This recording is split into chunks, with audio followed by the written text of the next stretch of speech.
estratégicas. Todos os detalhes você pode conferir lá no portal de Limeira, limeira.sp.gov.br. 10h47. CBN, Café com Política. Bruno Silva, cientista político aqui com a gente, bom dia. Olá, muito bom dia, Sandra, muito bom dia, Felipe Pereira, claro, os nossos queridos ouvintes aqui que já estão com café em mãos, né, Sandra, para poder conversarmos um pouco mais. Ou pelo menos a xícara.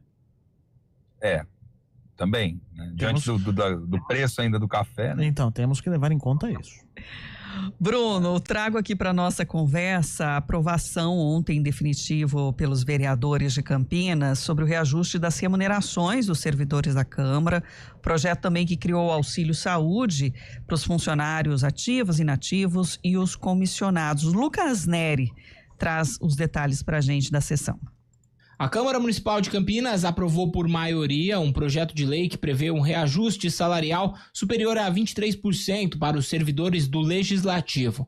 Além do aumento nos vencimentos, a proposta inclui reajuste no Vale Alimentação e a criação do Programa de Assistência à Saúde, que prevê o ressarcimento de despesas com planos de saúde e assistências odontológicas para funcionários e dependentes. Os salários beneficiados pelos reajustes variam de R$ 3.100 para R$ 38.000 atualmente. Com a aprovação, o teto salarial poderá ultrapassar os R$ 48.000. As negociações entre o sindicato da categoria e a presidência do Legislativo começaram no início do ano e resultaram nos valores apresentados no projeto. O presidente da Câmara, Luiz Rossini, comentou sobre o processo de negociação. Então, a database dos servidores da Câmara é janeiro, o sindicato fez uma reivindicação de reposição das perdas salariais. Eles analisaram, obviamente, trouxeram uma reivindicação considerando os reajustes concedidos aos servidores de 2014 até o ano de 2024, comparado com a inflação de 2014 até 2024. Dependendo do indicador, um dava 39% de diferença de perda, o outro 29%. A gente acabou fazendo um acordo, uma composição, não dá para repor as perdas dessa forma, então ficou pactuado que esse ano a gente vai conceder o reajuste de 9,5%, né? Aí o ano que vem a gente continua nesse processo de reposição de perda. Não é aumento salarial, é reposição de perda inflacionária. De acordo com o texto aprovado, os reajustes para os servidores efetivos e comissionados será aplicado em duas etapas: 9,5% a partir do mês de publicação da lei complementar e 13,5% a partir do dia 1º de janeiro de 2026. O Vale Alimentação, refeição, também será reajustado em duas fases, com um aumento de 8,86% em cada etapa. Atualmente, o benefício é de cerca de R$ 2.065 mensais e passará a R$ 2.447 após os dois reajustes. O presidente do Sindicato dos Servidores Públicos de Campinas, Fábio Dias Vieira, celebrou a aprovação do projeto e destacou a conquista para a categoria. Sem dúvida, vejo com vitória, Lucas, não só do sindicato aqui da Câmara e nem dos servidores, né, do Legislativo, mas uma vitória do funcionalismo municipal como um todo, né, pela valorização dos serviços públicos, né. A gente entende aqui na defesa da luta sindical que quando um servidor melhora suas condições de trabalho, isso eleva o nível do funcionalismo de maneira geral, sobe a régua, vamos dizer assim. Então, vimos com a vitória dos servidores municipais de modo geral. A medida também beneficia aposentados e pensionistas da Câmara, que terão reajustes. Já o Programa de Assistência à Saúde garantirá o ressarcimento de despesas com planos de saúde privados e assistências odontológicas para servidores e dependentes. De Campinas, Lucas Neri. Bruno, são benefícios, né, aí para os servidores, algo que era esperado por eles, né, mas a gente acompanha para entender o impacto disso também, né, no orçamento. Pois é, tem um impacto orçamentário e vou além, né, não que os servidores não mereçam, não que eles não devam ser valorizados, não tem que ter suas carreiras valorizadas, mas quando a gente compara muitos aí, né, do que é praticado no próprio funcionalismo, quando a gente compara em outras carreiras que são carreiras análogas, a diferença, obviamente, ela é gritante, né? Ou seja, os servidores do Legislativo, quando a gente observa nível de funcionalismo no Brasil como um todo, são servidores bem remunerados, né? São servidores bem remunerados, que têm benefícios importantes. No caso específico da categoria, a demanda era legítima porque havia uma defasagem crônica, né, dos últimos anos em relação a essa recomposição dos salários, que obviamente não ia subir em toda a proporção que o cálculo foi apresentado. O Rossini chegou a endossar isso, né, dizer, olha, não tinha como, a gente precisou estabelecer aí um fatiamento para poder construir isso, e acabaram vencendo, né, gente? Aquela história, vai puxando a corda, mas dizer que o pessoal não tem ali um salário que seja condizente com as atividades, a gente sabe que tem, né? E que é uma carreira valorizada. Quem dera todos os servidores de todas as categorias pudessem ser tão valorizados assim, mas a gente sabe que no Brasil é uma espécie de escalonamento, né, gente? Judiciário, depois legislativo e depois executivo, né? Bruno, ontem ainda, durante a sessão, teve uma discussão, de certa forma acalorada, entre os parlamentares, pela postura do vereador Vini Oliveira, do Cidadania, fora da Câmara. Ele fez um vídeo se manifestando contrário às pichações, à utilização de propaganda partidária dentro do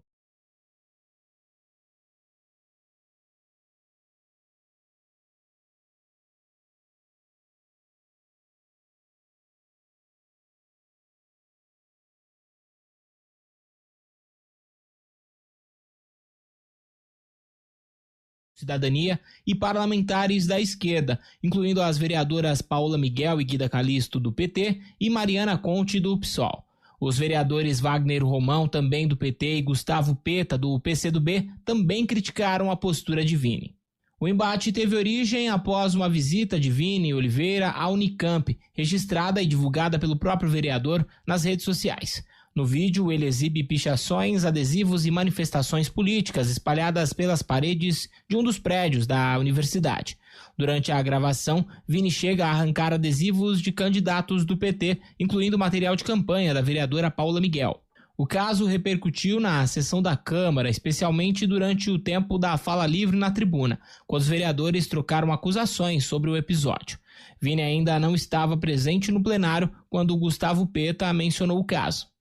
Olha, poucas vezes eu utilizo essa tribuna para criticar a atuação de um vereador, porque eu acredito que os vereadores têm legitimidade para defender as suas ideias, foram eleitos para isso, mas quando você passa um limite, um determinado limite do campo da democracia, etc., a gente precisa dizer. Há um desrespeito muito claro com a liberdade de expressão, com a liberdade de pensamento, inclusive das nossas universidades. Vereador Vini vai à Universidade Estadual de Campinas, a Unicamp, atentar contra a liberdade de expressão. E mais do que isso, ameaçar a vereadora Mariana Conte, a vereadora Paola, a vereadora Guida, por conta do livre exercício dos seus mandatos, das suas atividades políticas, das causas que elas defendem, dentro inclusive da universidade. Em seguida, Wagner Romão também se pronunciou sobre a situação. É com muita tristeza até que eu venho aqui fazer uma crítica muito contundente à atuação do vereador Vini Oliveira, que já vem sendo criticado aqui por diversos colegas aqui parlamentares por outras ações, mas hoje eu fui surpreendido, além de ter visto, né, o vídeo que já foi citado aqui pelo vereador Gustavo Peta, eu fui surpreendido na parte do início da tarde e recebi no meu WhatsApp um comunicado de uma aluna lá do doutorado da nossa universidade, dizendo que o vereador Vini estava no IFISH, no Instituto de Filosofia e Ciências Humanas, dando voz de prisão para alunos. A vereadora Guida Calisto reforçou as críticas. Veja, eu sou uma vereadora de oposição, eu defendo a fiscalização, sobretudo do executivo, né? Mas a forma como ele tem feito, ele tem constrangido, ele tem perseguido principalmente as partes mais vulneráveis e deixando de lado quem de fato tem que ser denunciado. Durante a fala de Mariana Conte, Vini entrou no plenário e se aproximou da tribuna encarando a vereadora. O gesto gerou uma reação imediata de Paola Miguel e Guida Calisto, que se posicionaram à frente do parlamentar e retribuíram o olhar. Eu demorei um pouco para me inscrever, porque eu estava esperando o Vini chegar. Porque o que eu vou falar aqui agora, eu queria falar olhando na cara dele. Mas como todo covarde, apronta e vaza. não teve a decência de vir aqui nessa tribuna, nessa casa, para responder pelos absurdos que ele publicou naquele vídeo. O vereador Vini Oliveira gravou vídeos manipulatórios, incitando o ódio e o preconceito transfóbico e contra populações vulneráveis. Muito bem, Vini chegou, então ele vai ouvir tudo que nós temos para falar. Se ele quiser, Vini, se você quiser denunciar os cortes de verbas da educação, isso tudo seria louvável e apoiaria, enfim, etc e tal. Mas não. Esse papo furado de fiscalizador nada mais é que uma máscara na qual você esconde a sua covardia. Na sequência, Vini Oliveira subiu à tribuna para responder às críticas. E as más conversações corrompem os bons costumes. Eu vou falar aqui algumas das frases que nós encontramos nos muros da universidade. Uma universidade na qual sua filha, seu filho podem estudar, podem ir qualquer dia. E essas frases estão muito bem pichadas e escritas no muro dessa universidade. Eu gostaria, antes de falar essas frases, questionar, assim como eu falei em meu vídeo, os vereadores aqui da bancada, do PT, do PSOL, do PCdoB, se eles são a favor das pichações. Se eles são a favor das pichações, que é uma irregularidade. Inclusive pichações e frases escritas o quê? Vamos lá, algumas frases que estão escritas no muros. Mulher tem P, A e a outra letra vocês sabem qual é. Homem tem B, U, C, E, T, a outra letra vocês sabem qual é. Palavras que não posso falar aqui, mas que pelo visto estão sendo bem ensinadas nesta universidade. Apesar do clima acirrado, o embate permaneceu no campo verbal, sem qualquer princípio de agressão física entre os parlamentares. De Campinas, Lucas Neri. Pelo menos alguma coisa animada, né? Em nota a pé, a reitoria da Unicamp repudiou as tentativas de intimidação, difamação e desrespeito contra a sua comunidade acadêmica por ocasião da virada transcultural que foi realizada nas dependências da instituição e considera a excelência da universidade um dos seus pilares essenciais, algo que se reflete também na amplitude aí dos saberes, nas perspectivas e abordagens que orientam as atividades de ensino, nas atividades de pesquisa e extensão. A Unicamp guarda um compromisso, diz aqui, né, que guarda um compromisso inegociável com o pensamento crítico, o avanço do conhecimento e a busca por uma sociedade mais justa e igualitária, e reafirma o compromisso com a defesa da integridade e dos direitos de toda a comunidade universitária e vai tomar medidas necessárias para garantir um ambiente mais seguro, respeitoso e propício ao desenvolvimento das múltiplas atividades. Bruno Silva, também a sua análise. Vamos lá, né? De maneira rápida aqui pra gente também não atrasar o pessoal, né? Mas eu vou ser sincero, gente, vou ser sincero direto ao ponto. O vereador pode fiscalizar, deve fiscalizar, tem a sua opinião, tem a sua percepção.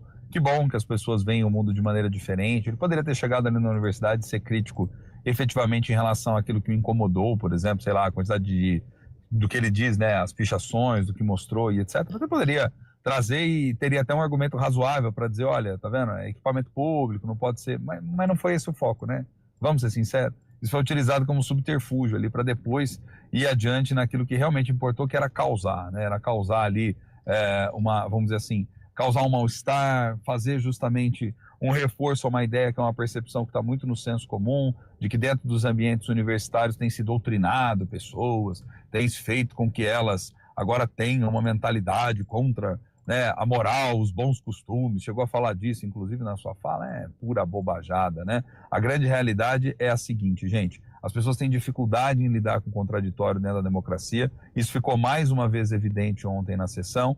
Os lados, eles vão se exacerbando e quando eles se exacerbam, eles acabam cometendo ali coisas que não deveriam cometer, né? Então, tolher a liberdade de expressão de ambos os lados é problemático, mas também, ao mesmo tempo, nós precisamos lembrar, é preciso ter responsabilidade sobre o que se faz, sobre o dedo em risco que você aponta para as outras pessoas e, principalmente, você precisa arcar com as consequências, né? Então, acho que é um pouco de bom senso, viu, Felipe Pereira, Sandra, queridos ouvintes, que falte muito na nossa política e que falte muito também nos nossos representantes. E uma vez mais, né, o Vini gosta de ser polêmico, ele gosta de causar, ele gosta de fazer isso. Foi eleito, inclusive, sobre essa plataforma, o que de novo me leva a crer que as redes sociais, por vezes, contribuem infinitamente menos para qualquer qualificação do debate público e infinitamente mais para se transformar numa espécie de espetáculo onde meia dúzia bate palma e o resto vai ficar indignado. Falta bom senso e falta senso para toda a sociedade. Bruno, ficamos por aqui hoje. Até amanhã. Combinado, gente. Abraço para você, Sandra, Felipe, queridos ouvintes. Aqui nós procuramos ter sempre bom senso, né, Felipe? Um abraço. Abraço. Agosto é o mês mais crítico do período de estiagem, com mais riscos de queimadas. O ar está seco há meses e os ventos ajudam a espalhar o fogo.